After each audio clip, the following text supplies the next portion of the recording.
د هغو حیواناتو لیست چې په نړۍ کې تر ټولو زیات انسانان وژني. د دې ویډیو پر مټ به تاسې پوه شئ چې په اوسط ډول په کال کې کوم حیوانات تر نورو زیات انسانان وژني. لومړی شارک ماهی په اوسط ډول د کال 10 انسانان وژني، خو برعکس د انسانانو لخوا بیرته د کال تر 100 میلیونه شارک ماهیان ښکار کیږي. دوهم زمری د اټکل له مخې د کال تر 200 پورې انسانان وژني، چې د وژنې ډیره برخه یې په افریقا کې رامنځته کیږي.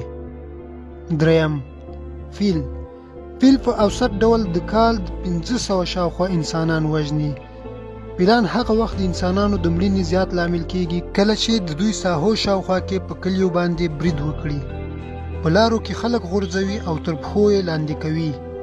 فیل یو ګزار کوي، خو دروند ګزار کوي چې د انسان د وژلو لامل کیږي. څلورم تمساح په اوسط ډول د کال تر 1000 پورې انسانان وژني. د تمساح پر انسانانو د بریدونو پیښې په هغو سیمو کې زیاتې رامنځته کیږي چیرته چې انسانان او تمساح په یو چاپیریال کې ژوند کوي. پنځم لړم په کال کې په اوسط ډول تر 3000 پورې انسانان وژني. د لړم خطرناک زهر په بدن کې د ژورو زخمونو پړسوب له امله د انسان ژوند اخلي. شپږم مار، که څه هم د مارانو د چیچلو کره شمېره معلومه نه ده، خو د اټکل له مخې ماران د کال له 80,000 څخه تر 1,38,000 پورې انسانان د چیچلو له امله وژني، او شاوخوا تر دې شمېرې 3 چنده زیات انسانان د مارانو د چیچلو له امله انټیویشن او نورو دایمي معلولیت سبب کیږي.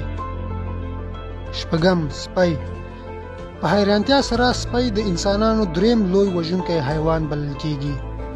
سپی په کال کې تر 3000 پورې انسانان وژني، چې د دغو مړینې لویه برخه د لیونیو سپیو د اړلو له امله رامنځته کیږي. خو له بده مرغه افغانستان د لیونیو سپیو د اړلو له امله رامنځته کیدونکې انساني مړینه کې د نورو هیوادونو په پرتله لومړی ځای لري. اووم انسان، د غوماشو نه وروسته د انسانانو تر ټولو لوی وژونکی خپله موږ انسانان یو.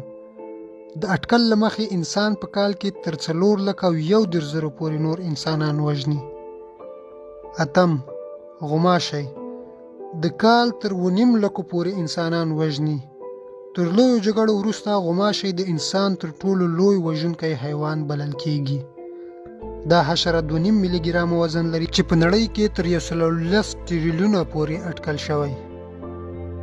غوماشی مختلفې ویروسي ناروغۍ انسانانو ته انتقالوي، لکه ملاریا، ډینګي تبه، نیل او زیکا ویروس.